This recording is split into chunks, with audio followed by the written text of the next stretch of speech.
पुरानी बात यूँ समझ लो कि मेरे मुर्शिद करीम की विसाल को 35 साल बीत गए, उससे पिछले 35 साल और लगा लो, 70 साल पुरानी बात लगा लो।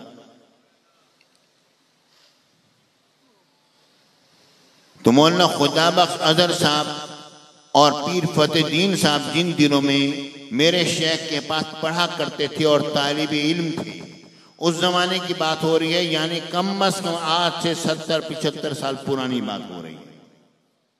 पीर फतेहद्दीन साहब ने खुद ये वाकया सुनाया।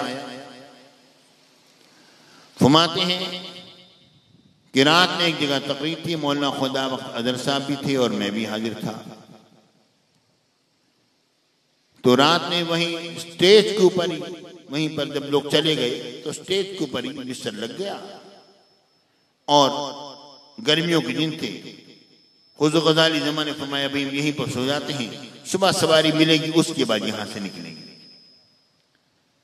कहते हैं वहां पर सो गए। अचानक रात गए, बेदार हुए और फरमाया कि भाई पानी का इंतजाम करो, गुस्ल करेंगे। पीर फतेहद्दीन साहब ने कहा कि मौलाना खुदाबख्श अजहर साहब ने कहा हुजूर सुबह को गुस्ल फरमा लीजिएगा, अभी पानी का इंतजाम करें। तो हमारे शेख ने फरमाया भाई खुदाबख्श अजहर तुम तो बिल्कुल बिलोच हो, तुम्हारी समझ में बात नहीं आती जो मैं कह रहा हूं तुम्हें, तो पीर से आप इंतजाम कीजिए। तो पीर फतेहद्दीन साहब उठे, साथ नलका था, वहां से पानी भरा, लेकर आए, गुस्ल फरमाया और उसके बाद फिर गुस्ल करने के बाद 2-4 रकअतें पढ़ी और फिर सो गए। और उसके बाद फिर जैसे लेटे, थोड़ी देर के बाद बेपनाह खुशबू फैल गई। अब सुबह जब हुई, पीर फतेहद्दीन साहब कहते हैं मेरी तो जरूरत ना हुई, लेकिन मौलाना खुदाबख्श अजहर साहब अपनी तबीयत से मजबूर थे। उन्होंने कहा हुजूर ये रात क्या माजरा हुआ, समझ नहीं आई, खुशबू भी आई है, आप गुस्ल भी फरमाया, क्या मामला हुआ। कहने लगे मौलाना बस आप खामोश रहें बेहतर है। लेकिन वो मौलाना खुदाबख्श अजहर साहब अपनी उस्ताद तबा से मजबूर थे। उन्होंने फिर कहा, तो पीर फतेहद्दीन साहब ने भी कहा हुजूर फरमाइए। फरमाया असल में जब मैं पहले सोया तो ख्वाजा गुलाम फरीद साहब रहमतुल्लाह तआला ने मेरे ख्वाब में तशरीफ लाए,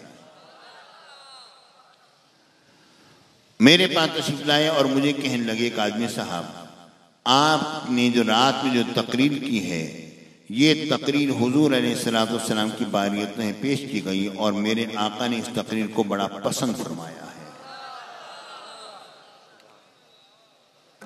तकरीर को बड़ा पसंद फरमाया है।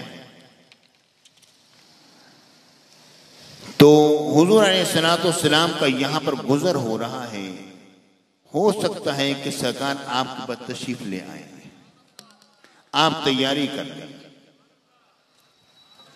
तो कहते हैं कि मैं इसलिए उठा और मैंने गुस्ल किया और उसके बाद मैं सोया। तो हुजूर अलैहिस्सलाम ने करम फरमाया, आका की ज़ियारत हुई। प्यारे साथियों, मेरे आका हुजूर अलैहिस्सलाम इस तरह अपने गुलामों पर करम फरमाते रहते हैं। इस पर एक वाक़या मुझे याद आया, हज़रत शाह वलीउल्लाह अलैहि रहमत ने लिखा अनफासुल आरिफीन में, फरमाते हैं एक हाफिज साहब थे, बड़ा खूबसूरत कुरान पढ़ा करते थे और उनकी आदत ये थी जब वो कुरान पढ़ते